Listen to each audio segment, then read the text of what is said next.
Olá, sejam todos bem-vindos a mais uma edição do Dr. Play Podcast. Aqui a gente fala sobre saúde, bem-estar e qualidade de vida. Eu sou a Heloísa Amorim. Toda semana a gente está aqui trazendo um assunto novo, um profissional especializado para tirar suas principais dúvidas.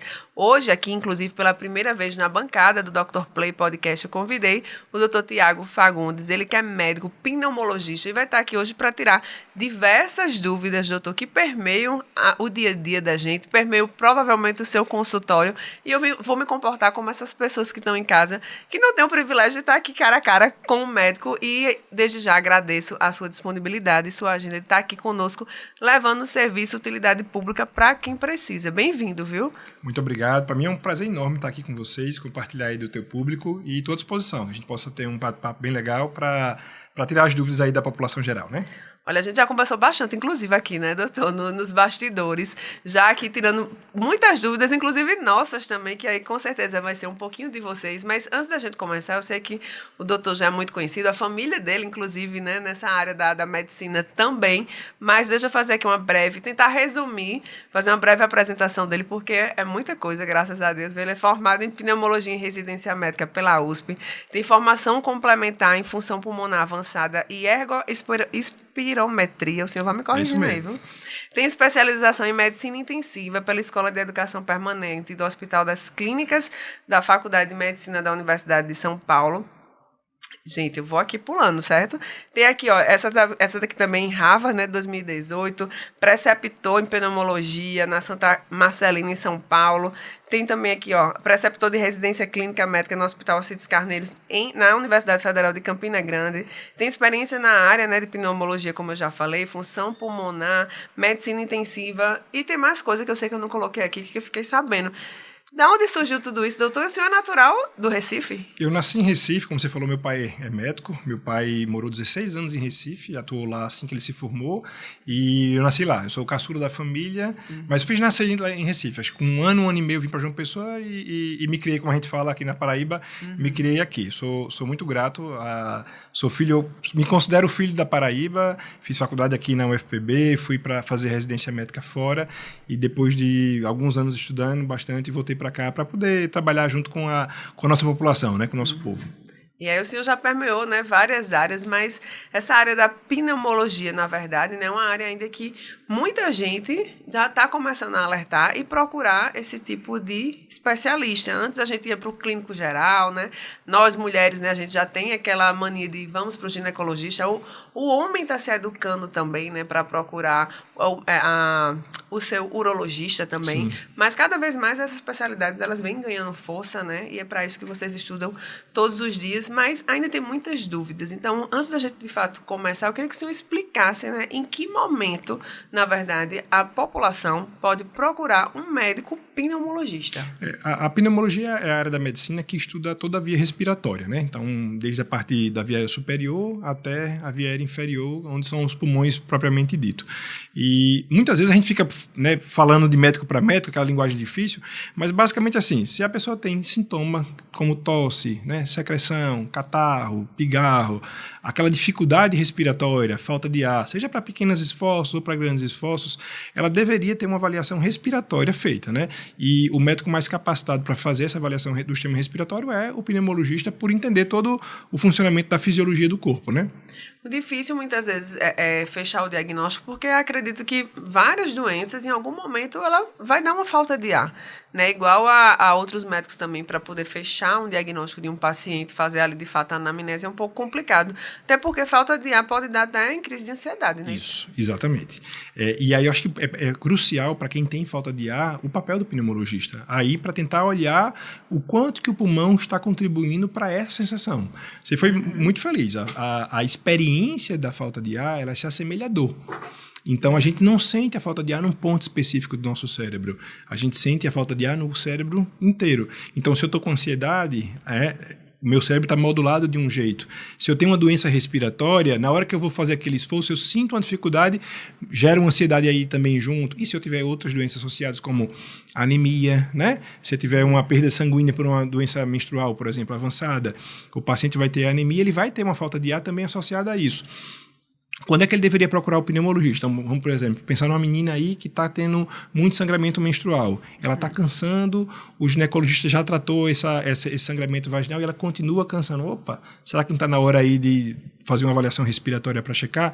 Então, algumas doenças concorrem para um sintoma comum, que é a falta de ar. Uma fadiga crônica, uma doença muscular pode dar falta de ar também.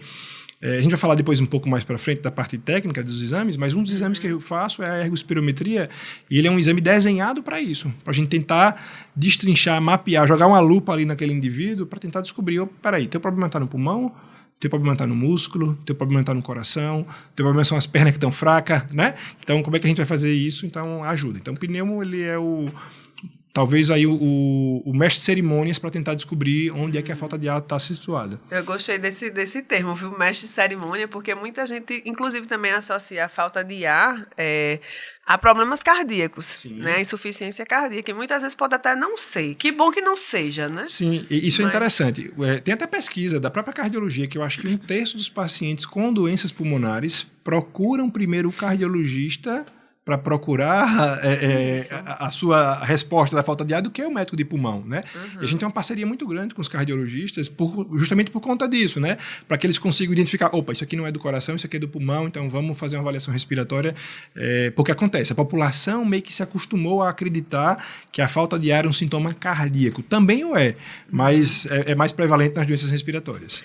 E aí, doutor, até pegando esse gancho dessa nossa vida moderna, né, como até o senhor falou aqui nos bastidores, em termos de poluição, enfim, mas o nosso dia a dia ele já é bastante cansativo, independente da profissão que a gente tem escolhido, né, na nossa vida. É trânsito que a gente passa aí no mínimo 2 horas no trânsito, horários exacerbados, trabalhar até home office também, e a gente fica confundindo um cansaço com sedentarismo. Isso. E aí é uma linha muito sutil e a gente começa a achar que tudo é normal, a gente também está normalizando tudo. Sim. E aí, até que ponto, né, um pneumologista, um profissional qualificado, ele consegue fazer essa diferenciação também do cansaço, do sedentarismo, e até para quem está em casa não se acostumar com isso, né? Sim, e assim, para a gente não acreditar, levar a culpa do sedentarismo para tudo. Eu acho assim, o principal ponto que eu acho que eu queria chamar a atenção para a população, o alerta, é assim, quando é só pelo sedentarismo, você vai correr para pegar um ônibus, vai correr para pegar um táxi, vai fazer uma atividade ali em casa, pegar uma panela que está lá em cima e tal, você cansa, mas rapidamente você recupera.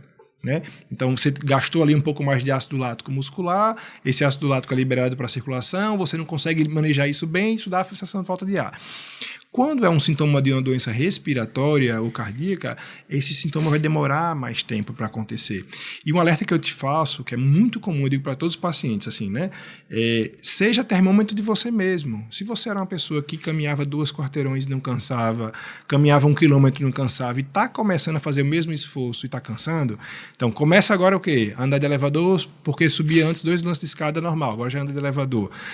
Vai ali para a padaria a pé, não, vou de carro, 2 quarteirões. Por quê? Porque estou cansando. Então, isso já é um sinal de alerta para que não seja só o sedentarismo, para que talvez esteja alguma coisa aí subjacente e você está botando tudo na culpa do sedentarismo. Então, ou na idade, né? Ou na idade, que é super frequente. Tô ficando velho. Isso é coisa de velho. Eu escuto muito isso. Não é.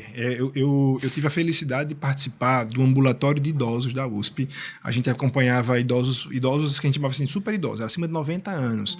E a gente colocava esses idosos acima de 90 anos saudáveis. Era um ambulatório de idosos saudáveis. Ele é desenhado para que a gente estude o envelhecimento humano. E a gente não vê cansaço nessa população. Então, assim, uma pessoa que envelhece com saúde, ela não é para se sentir cansada. Né? O que acontece? As doenças crônicas é um estigma. As doenças crônicas elas vão ser mais prevalentes com a idade. Então, é mais comum você encontrar um idoso hipertenso, um idoso pneumopata, um idoso cardíaco. É mais frequente você encontrar. Mas a gente não pode culpar o envelhecimento pela falta de ar. Muito pelo contrário.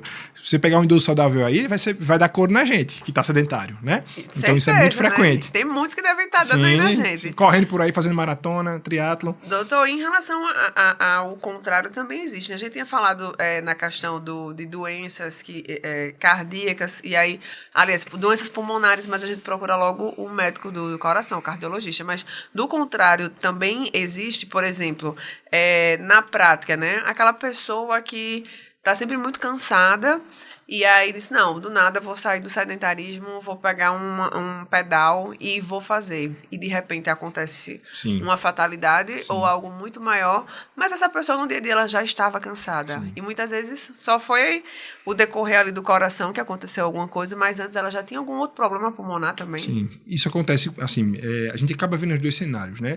O nosso corpo, ele trabalha integrado, né? Então, existe todo um sistema de integração de músculo, coração e pulmão. Então, sempre que o coração cansa, eu brinco que o pulmão paga o preço. Sempre que o pulmão cansa, o coração também paga o preço, né? Então, a gente vai experimentar isso como? A gente não vai saber, ninguém vai chegar assim para o médico e vai dizer assim, ó, eu estou com a doença cardíaca, eu estou com a doença respiratória porque eu estou sentindo isso. Não vai ter como.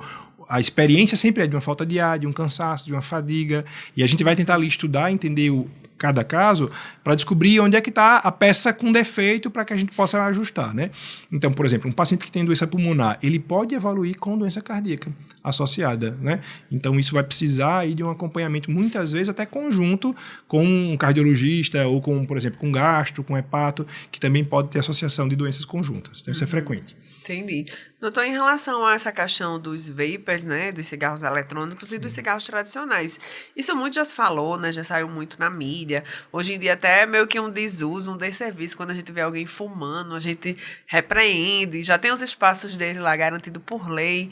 Por outro lado, né, teve aquele boom, aquela onda dos vapers, mas no dia a dia, na prática, no consultório, o senhor atende, até queria que o senhor falasse também um pouquinho desse perfil do seu consultório, mas o senhor atende adultos ou jovens adultos, e essa realidade no dia a dia, ela já chega no consultório, tem uma galera ainda usando massificamente essa questão dos vapers, como é que está isso? A gente fala até com certa tristeza, né? O Brasil liderava a redução mundial de tabagismo no mundo inteiro, né? A gente era líder de redução, acho que ainda estamos na liderança da redução do cigarro.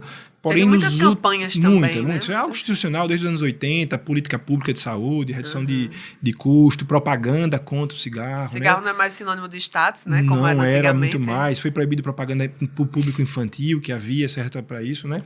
Até na própria carteirinha do cigarro, né? E isso evoluiu com a redução do consumo de cigarro. Porém, tudo modernizou. Você está aí com um tablet na mão, está com papel e lápis, caneta. Por quê? Porque o mundo está no mundo moderno, né? Século XXI não faz sentido a gente estar aqui com papel, lápis e caneta. Então, o vape, ele é a modernização do hábito tabágico antigo. É a mesma coisa. Foi travestido de uma sofisticação, né?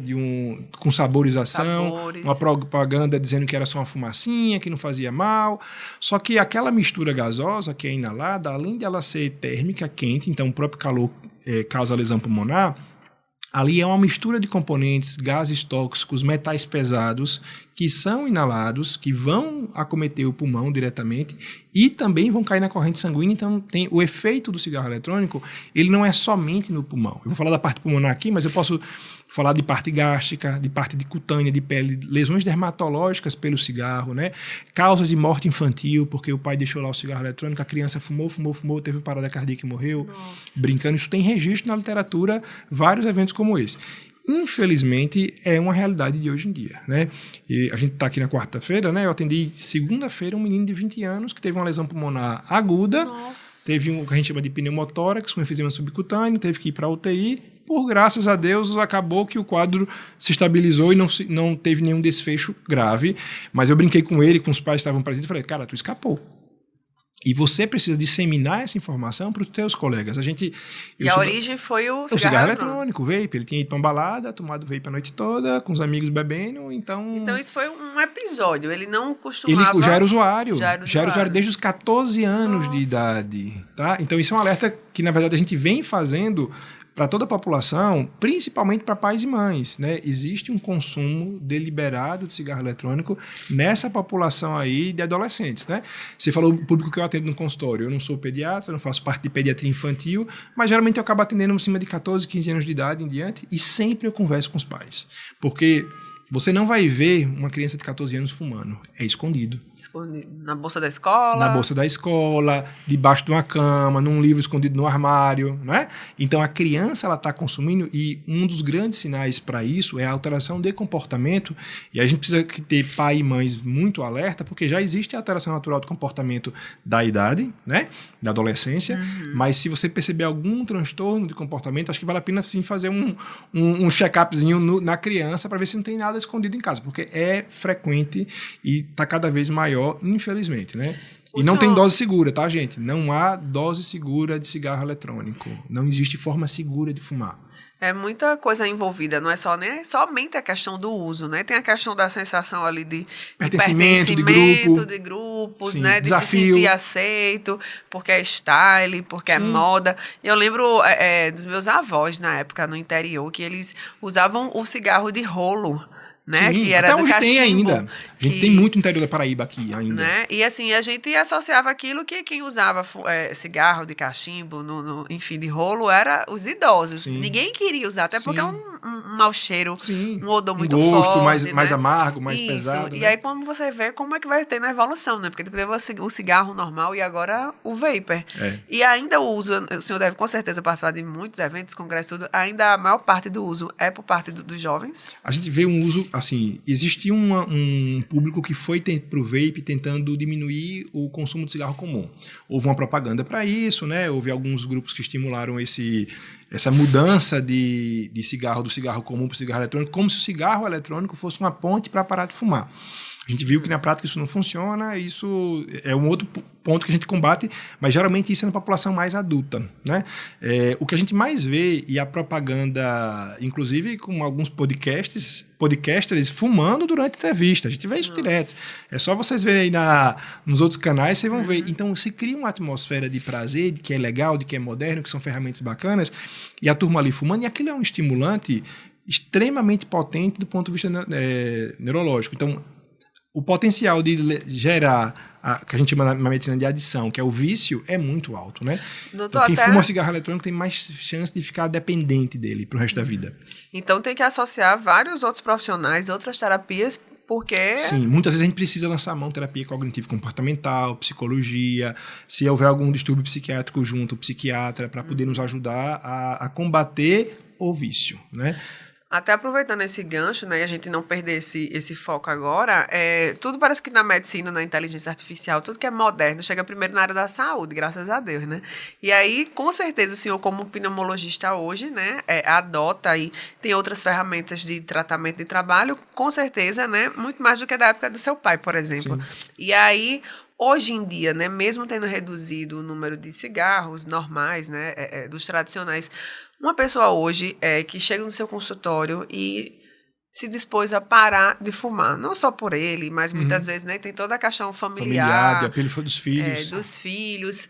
Como esses tratamentos hoje em dia, né, que eles são mais modernos, são mais rápidos, são mais possíveis, a probabilidade de não retorno, né, a ser novamente fumante, ela é maior. Como é que está hoje o tratamento hoje em dia? O tratamento evoluiu bastante nos últimos anos. A gente tem algumas drogas que podem auxiliar na redução do sintoma da abstinência. A abstinência é a falta do cigarro, né? Então o indivíduo está acostumado àquela dose, o próprio corpo entende que ele precisa daquilo para funcionar. Então é uma coisa de louco, eu brinco assim, né? A gente tem que evitar o vício. Acho que o principal ponto é evitar o primeiro uso. Mas uma vez que já usou e que está viciado, realmente precisa procurar um médico para precisar de ajuda, né? E as medicações elas vão agir inibindo o prazer que o cigarro dá. Então, o indivíduo ele vai começar a sentir um certo menos prazer com aquela dose de cigarro, um certo enjoo, né? E a gente sempre ajuda muito a terapia cognitivo-comportamental, ou seja, o indivíduo ele vai ter que criar uma estratégia mental para fugir da vontade de fumar. Porque uma vez que o cérebro aprende que precisa do cigarro para viver, ele acha que aquilo é uma ilusão, né? Você tem a ilusão de que aquilo ali é o caminho mais fácil para fazer uma atividade física, ou para estudar, ou para relaxar. Tem gente que fuma para relaxar, acreditando que o cigarro diminui a ansiedade. Só que na hora que o indivíduo fuma, Aquilo é uma cortina de fumaça que ilude sua mente. Você acha que está relaxado, mas na verdade está gerando ansiedade. E tem gente que até associa a outros componentes, por exemplo. Eu preciso aqui do cigarro com o café. Sim, para produzir. E aí passa o dia inteiro para assim. Para produzir, para estudar, para trabalhar, para fazer... Assim, eu tinha um paciente que ele era advogado, ele fazia a peça dele, a defesa, fumando. Porque ele falava que tinha ideia. Só que isso, veja, ele associou um comportamento psicológico dele a uma rotina com o cigarro. Então ele condicionou, eu falei, cara, você que é inteligente, não é o cigarro que é inteligente que vai te deixar fumar. Não é isso. Você condicionou que você precisava dele para funcionar. Então você vai ter que realmente agora combater isso com outras estratégias. Então é uma conversa ampla, é preciso paciência, o paciente tem que querer se conhecer. Acho que é o principal desafio, né? Não há um botão mágico, a gente vai ali, desliga e essa vontade de fumar acaba. Não é assim. É muito personalizado. Por exemplo, tem drogas orais, tem adesivo, para cada tipo de paciente. A gente tem alguns medicamentos orais que vão agir na parte cerebral, né? Nesse comportamento do cérebro. Algumas drogas são até antidepressivas que vão ajudar nessa questão. Tem as reposições de nicotina, para quem tem a dependência de nicotina elevada, né? Tanto o adesivo, quanto goma, como pastilha de nicotina, né? Isso pode ser tentado, né, como alternativas para parar de fumar e junto à terapia cognitivo-comportamental para identificar o que você falou, os gatilhos, os ambientes, né? Às vezes a mulher fumava assistindo novela, então ela já tinha um cantinho do sofá que ela pegava para acender o cigarro. Então, evitar esses momentos, evitar a associação com cigarro, por exemplo. Então tem coisas, até coisas simples, botar um cravo da Índia na boca. Já inibia a vontade de fumar, porque ele associava o sabor do cravo ao do cigarro, inibia. Então, são algumas coisas que a gente pode ir conversando, tentar entender como é o dia a dia do paciente e achar ali uma pista para ele fugir do ladrão, que é o cigarro, né? Doutor, e tem um exame que o senhor falou logo no início da nossa conversa, né? Que agora é um nome bem difícil, eu quero que o senhor até repita, mas ele vai avaliar ali o paciente de uma maneira completa, né? De um esforço mais completo. Como é esse exame? O teste cardiopulmonar, ou ergoespirometria, que é esse trava-línguas aí, né? Ele é um exame bem legal, é um exame que eu sou apaixonado pela fisiologia dele. Ele é uma lupa que a gente coloca no indivíduo e vai pegar o indivíduo do repouso até o esforço máximo, né? Então, é como se fosse um teste ergométrico comum, né, que a população de modo geral está acostumada a fazer, junto com uma avaliação respiratória e metabólica. Então, esse é um exame que a gente avalia tanto a parte cardíaca, do teste ergométrico comum, e além de avaliar a parte do teste ergométrico comum, a gente coloca um plus, uma avaliação a mais, que é a capacidade que o indivíduo tem de trocar. Então, cada gota da respiração dele é analisada, do que ele está produzindo de gás carbônico, do que ele está consumindo de oxigênio. Com isso, a gente consegue ver como é que está o metabolismo naquele momento, queima de gordura, gasto calórico, metabolismo basal, e ver as transições do corpo no exercício. Então, a aplicação é ampla. Ela serve tanto para indivíduo saudável, atleta, por exemplo, a gente vê muito no dia a dia atleta que quer personalizar o seu treino. Então, é um exame que consegue ajudar aí o fisiologista, o educador físico, a montar um treino para o cara bater uma meta, bater um recorde dele. Ele quer correr uma maratona com um tempo menor. Então, é possível a gente fazer o exame e, com isso, ele vai ter ali as ferramentas para poder montar um treino junto com o educador físico. Esse é um equipamento, ele é feito em consultório, você vai para casa, como é? Ele é feito na clínica, a gente faz isso na clínica, o indivíduo ele vai como se fosse para uma atividade física, então vai com roupa leve, né, um tênis confortável, porque vai fazer um esforço físico. Não é obrigatório correr, essa é uma queixa que eu escuto toda semana. Doutor, não corro não, viu? Porque vê que às vezes foi um atleta lá na clínica fazer o exame, então o atleta voou, né? O cara foi extremamente rápido e correu bem pra caramba. Aí daqui a pouco vai entrar uma senhorinha idosa de seus 80 anos, que tá com doença cardíaca, que o cardiologista quer avaliar o coração dela. Ela, não vou correr isso, não. Calma que não. Esse exame ele é personalizado pessoa a pessoa, conforme o objetivo do pedido médico. Então, se o pedido médico for ver doença, a gente vai personalizar o desenho para isso. Se o paciente só faz andar, a gente personaliza uma rampa de incremento de velocidade. Então, é um exame que a gente vai ter uma entrevistazinha antes de começar para entender qual é o objetivo do exame e a gente poder executar conforme aquilo que a gente quer extrair, né? A informação que a gente quer extrair do exame. Mas é bem interessante. É interessante como tudo realmente é interligado, né? A gente sempre aqui nos podcasts, a gente fica sempre batendo de, por exemplo, os atletas de final de semana, ou assim, graças a Deus que a gente, né, mora numa cidade que todo mundo pode, de maneira democrática, fazer atividade física na praia, ao ar livre. Né? Isso. Sem contar, né, das academias, enfim, pilates, tudo que existe, né? Ginástica, natação, mas democraticamente a gente tem uma orla generosa. Ótima, excelente. Isso, e aí a gente sempre está aqui batendo uma vez ou outra na questão do cardiologista, né? Vamos fazer o check-up cardiológico por conta dos inúmeros casos que acontecem, né? De Sim. mal súbito, enfim. Sim. Mas a gente aqui nunca falou, até onde eu me lembro, falando sobre esse check-up pulmonar, que é totalmente... É em conjunto. Em conjunto, acaba né? sendo em conjunto, por exemplo. A gente vê muito com frequência, às vezes, o indivíduo que já corre. Vou falar de um público saudável, certo? Certo. O indivíduo já corre, ele começa a correr, vai melhorando o desempenho, e chega a hora que ele fala, doutor, eu não consigo respirar na corrida. Ou eu corro e tenho crise de tosse e cansaço logo após. A respiração, ela pode ser um limitante ao esforço físico se tiver ali alguma coisa leve, subjacente. Às vezes é uma asma. Tá? É um indivíduo que ele é asmático, ele não sabia que ele era asmático. A vida inteira. A vida inteira, só que ele tinha uma doença extremamente leve, e como ele não provocava esforço físico, ele não conseguia saber. Uma das coisas que eu digo para todo paciente, o melhor termômetro para a sua saúde é o exercício. Se você está bem de saúde, você vai conseguir fazer exercício e terminar o exercício bem.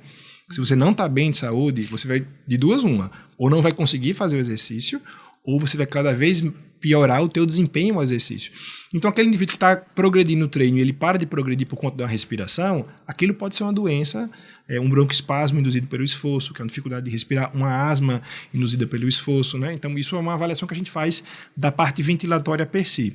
E, por outro lado, a parte metabólica também. Então, às vezes, o cara está só sedentário, está só com a musculatura que não está boa. Então, ele está fadigando o membro, está culpando a respiração, porque ele cansa, ele sente a falta de ar.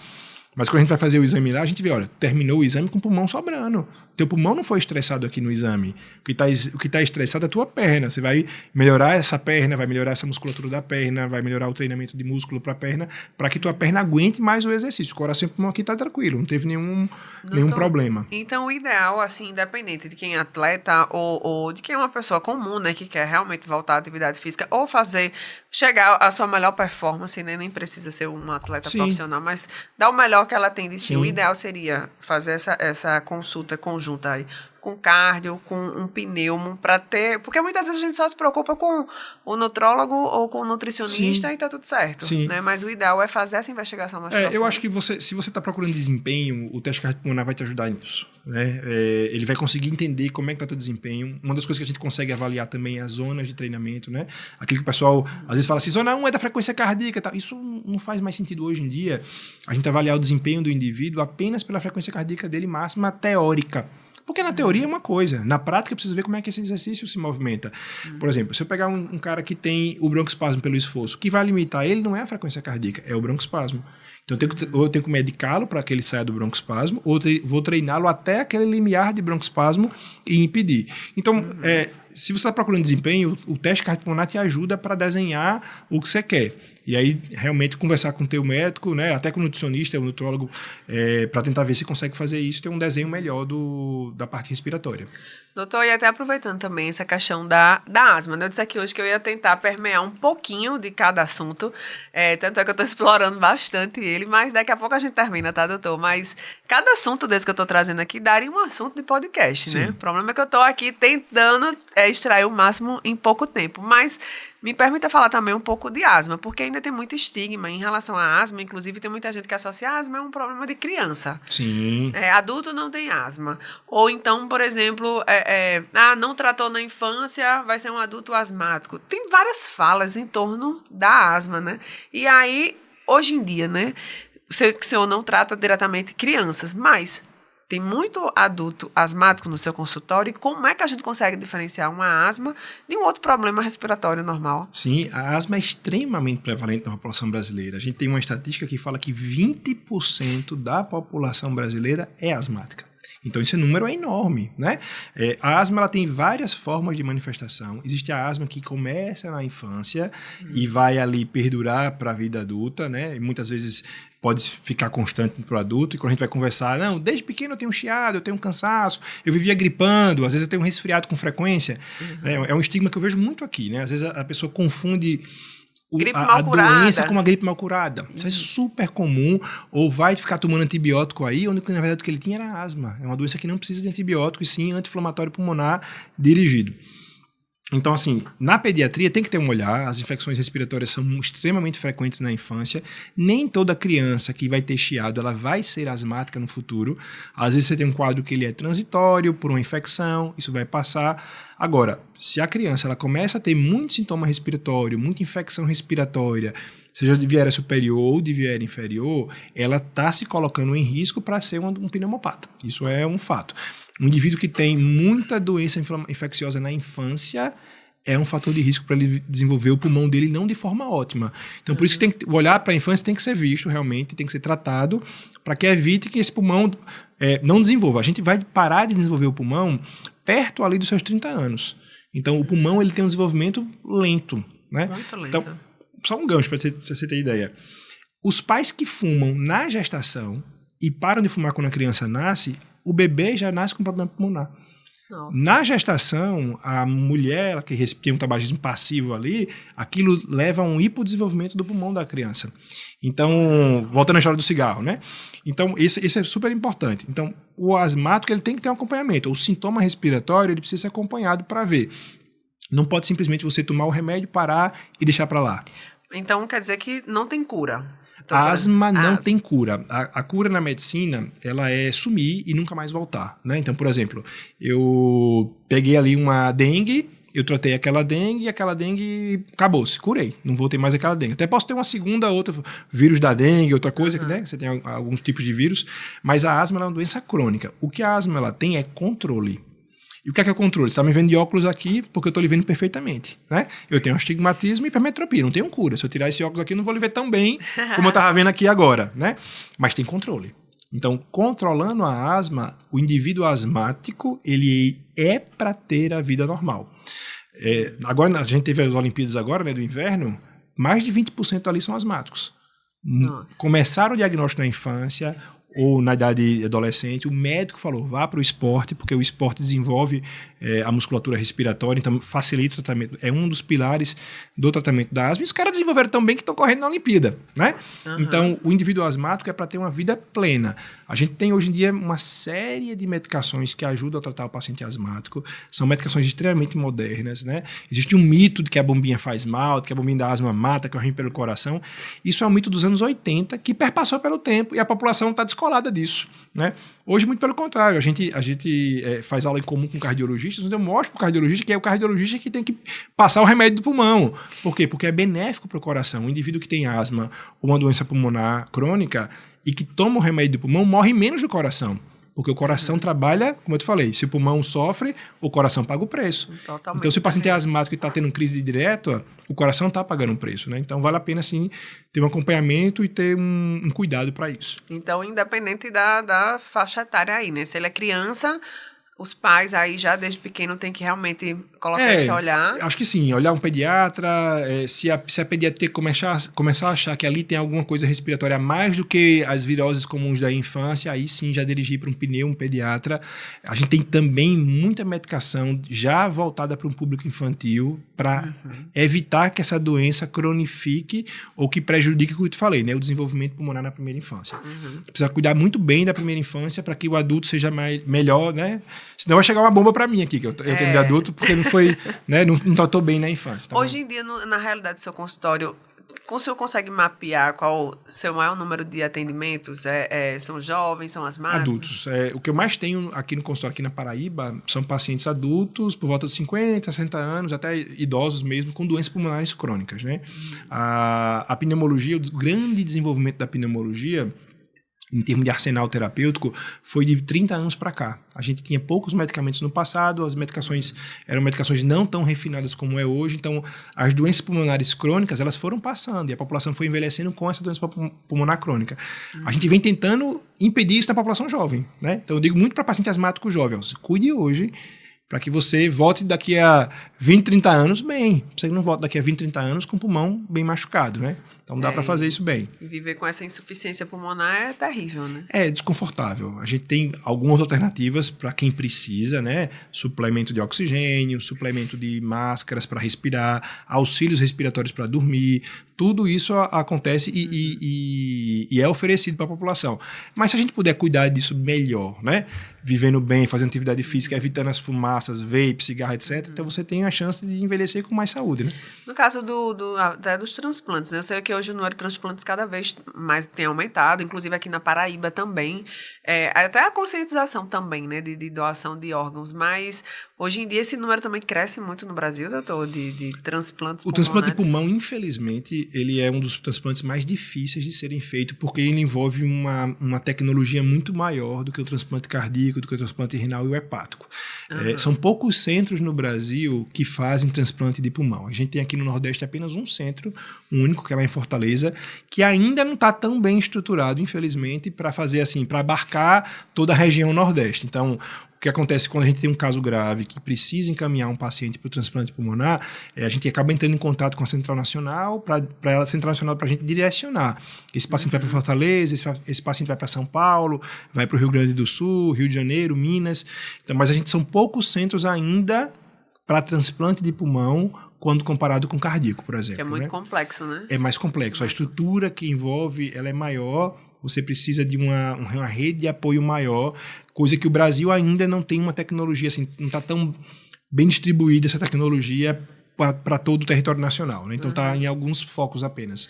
Doutor, a gente aqui está se dirigindo para o fim, mas eu ainda tenho algumas perguntinhas, e agora principalmente em relação ao nosso dia a dia, né? Eu tinha falado aqui anteriormente da qualidade de vida que a gente tem por morar em João Pessoa, mas mesmo assim a gente está sujeito, né, a centros com muita poluição.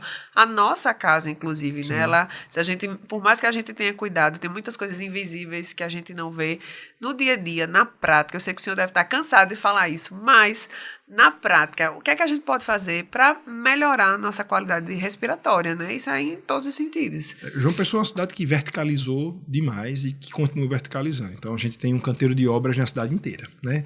Não é tão mais verde assim, não né? É? E são obras construindo, são grandes prédios, grandes construções, avenidas sendo abertas, asfalto sendo construído. Então isso tem um impacto ventilatório, né? A gente tem um aumento da carga de trânsito, aumento do tráfego de carro, né? Então tudo isso faz aumentar a poluição da cidade. Você falou, né, da nossa casa. Então, a nossa casa hoje em dia, ela não tem somente aquela poeira doméstica. Ela também tem a poeira da rua. Ela tem fuligem de carro, ela tem fuligem de construções civis ao redor. Ela mudou, né? Tudo isso muda, tudo isso tem impacto respiratório. Então, se você tem alguma predisposição à doença respiratória, você vai sentir isso como rinite, sinusite, a crise respiratória de tipo asma, bronquite. Então, qual é a dica de ouro que eu daria assim, para a população de um modo geral? É aumentar a hidratação, beber bastante água, porque nós temos um sistema de defesa extremamente eficaz. E esse sistema de defesa ele precisa estar o tempo todo lubrificado para poder recolher muco, retirar o muco, manter lá os cílios funcionantes. Então, isso ajuda bastante. E não somente beber água, mas se tiver sintoma respiratório de ressecamento de mucosa, fazer a lavagem nasal, né? Então, abusar aí do soro fisiológico para isso. Não tem contraindicação, né? Não tem contraindicação. E a atividade física, né? A atividade física sempre vai nos ajudar a eliminar as secreções dos mucos que estão dentro do pulmão. O pulmão é um fole. É tipo uma sanfona. Eu sempre costumo brincar isso com os pacientes. O pulmão é sanfona. A sanfona pode estar boa, mas se a musculatura do sanfoneiro estiver ruim, acabou o forró. Se o sanfoneiro cansar o braço, acabou o forró. Então a gente precisa trabalhar a nossa musculatura também para que a respiração fique boa. Então, uma das coisas é essa, né? Atividade física, hidratação e soro fisiológico. Doutor, e aí, para fechar, né, minha última pergunta, eu sei que muita gente, inclusive, sofre com apneia, problema de respiração na hora de dormir. Não dormir já é um problema, né? E dormir mal, enfim, é bem complicado a gente acordar sem estar com aquela sensação de estar descansado. Sim. Então, isso também está relacionado a problemas pulmonares. Sim, a apneia do sono, ela afeta 1/3 da população brasileira. É muita gente, né? Então, se for pensar aí que 1/3 da população aqui tem apneia do sono, então aqui nessa sala aqui tem pelo menos alguém que aqui está com apneia do sono, né? Uhum. E isso tem um impacto respiratório grande. O ronco, que muitas vezes no desenho animado lá era sinônimo de um sono profundo, na verdade é o contrário, né? O indivíduo que está roncando, ele está tendo microdespertares, ele vai ter fadiga crônica, ele vai ter o colapso da via aérea. Aquele barulhinho que a gente escuta ali, gente, é a via aérea fechando.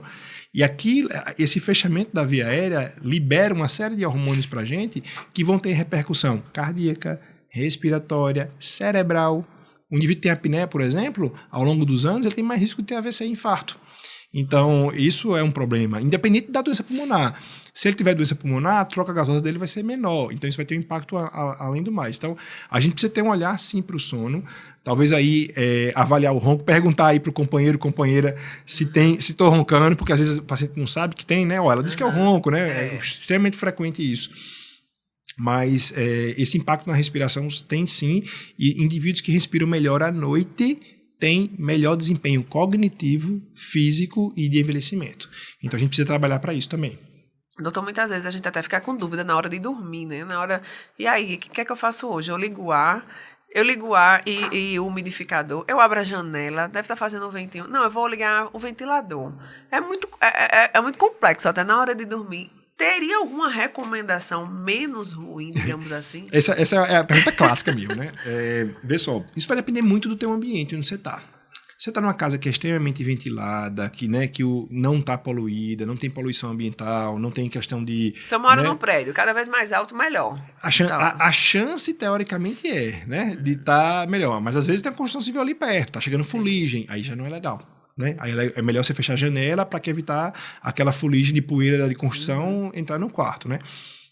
Mas vamos pensar assim, que né? Então, teoricamente, você pode abrir a janela do quarto e dormir sem ar-condicionado, sem ventilador. Pegar a ventilação natural. O grande problema do ventilador está na nossa população, que é muito alérgica. A alergia é também extremamente frequente. Então, quando você joga o vento ali, você, na verdade, turbilhona o ar. Então, aquela poeira que sedimentou, você está jogando para cima. Você vai respirar aquela poeira que sedimentou daquela região onde você está com o ventilador ligado. Então, aumenta a chance daquela poeira ter impacto na via aérea superior, né? Isso causar uma rinopatía, um distúrbio no sono, porque está com o nariz obstruído, então facilita mais ainda ter a apneia em si. A dica que eu dou para quem usa ar-condicionado, e até o ventilador mesmo, se tiver que usar ventilador porque está um dia muito quente, não tem jeito, ou não tem ar-condicionado para usar, mantenha as paletas limpas, mantenha o seu quarto limpo. Evite varrer o quarto, passe pano úmido, né, no chão, a cabeceira da cama deixe limpa, não leve coisas para a cama, para que você não leve ali a sujeira do ambiente, de ácaro, de papel, de livro para a cama. Não tenha o hábito de comer na cama, porque você não vai conseguir limpar tudo, vai cair fragmento de comida ali, que vai ser alimento para os ácaros. Os ácaros vão proliferar e aquele teu colchão em pouco tempo vai estar inundado de ácaro. Então são coisas simples. E para o ar-condicionado, a gente mora numa cidade que é privilegiada até pela temperatura. A gente não tem tanta temperatura quente à noite. Então, em torno de 24, 25 graus costuma ser uma temperatura que não é tão fria. Então, o ar-condicionado ele trabalha tirando a umidade do ar. Quanto mais frio eu coloco o meu ar-condicionado lá, mais seco vai estar aquele ar. E aí, quanto mais seco, mais sintoma respiratório. Então, 24 graus, 25 graus, não vai estar tão quente, não vai também estar tão frio. Então, vai ser uma temperatura ideal. E se tiver problema de mucosa muito grande, o umidificador pode sim ser utilizado com o cuidado que eu estava te falando, né? De trocar frequentemente a água para que aquilo ali não fique com água contaminada, não forme um biofilme que vai também para o ar, né? Que às vezes a gente liga e passa ali dias sem ligar, sem e daqui trocar a água, uma né? semana vai ligar de novo, Exatamente. Aquela água ali já... Aquela água está suja. Tá suja. O ideal é que você troque aquela água com frequência, né? Especialmente diariamente, se for preciso, né? Porque uma vez que você manipulou, o ar vai estar em constante renovação. E vai pegar a poeira e as próprias bactérias do ar ambiente vai jogar ali. E ali aumenta a chance de contaminar. Doutor, eu ia encerrar, mas ainda não vou, porque eu me lembrei de uma pergunta vem agora. Mais Só uma. mais uma pra gente encerrar, tá, gente? A grande diferença do pneumo do alergo, se vocês trabalham em conjunto, se tem indicações diferentes, porque acredito que também é a dúvida de quando alguém já se conscientiza que precisa procurar um especialista nessa área respiratória, mas qual procurar? Qual especialidade? A alergologia ela vai ter uma aplicação nas doenças alérgicas de modo geral. Existe uma área de transição, existe uma zona cinzenta que é em comum às duas. A asma, por exemplo, ela tem um enfoque tanto para a parte... A asma ela pode ter um fundo alérgico. A asma ela não é obrigatoriamente uma doença alérgica, né? A população, de modo geral, associa a asma às alergias, mas isso não é verdade. Existe um grande grupo de pacientes asmáticos que são asmáticos não alérgicos. E aí, se estiver acompanhando com o alergista e o próprio alergista identificar que aquela asma não seja alérgica, talvez ele mesmo encaminhe para um pneumologista de um modo geral. Mas eu diria que as doenças alérgicas de pele, de trato digestivo, de um modo geral, não é campo para o pneumologista botar a mão, né? É para o alergista isoladamente. E as doenças pulmonares, de modo geral, as infecções pulmonares crônicas, as fibroses tromboses pulmonares, né, as hipertensões pulmonares, que são doenças da circulação do pulmão, isso fica com o pneumologista, né, para fazer avaliação, e vai ter uma área de alergia aí meio que comum dos dois por conta do pulmão, né? Mas se for pulmonar, pulmão tá no jeito. Doutor Oli, muito obrigada pela aula, pelas dicas, pela consulta, uma mega consulta, né? Foi ótimo. Foi tanta coisa, eu tentei explorar aqui o máximo. Muito obrigada. A Dr. Play está aqui de portas abertas. E antes de tudo, eu queria saber quem está nos assistindo, aonde ele encontrar, suas redes sociais, divulgue aí, porque um médico como o senhor não é fácil de achar, não, viu? Eu que agradeço aqui o convite mais uma vez, fiquei muito feliz de ter voltado aqui. Eu atendo na Lergoclin, na Rio Carneiro, e atendo na Clink, que fica no Ecobusiness. E a minha rede social é Thiago L. Fagundes. Depois eu mando aqui para os meninos pegarem. Pronto, então, doutor, muito obrigada. Bom trabalho hoje, né? Tem muita coisa ainda. E a gente vai ficando por aqui, pessoal. Até semana que vem com mais um Dr. Play Podcast.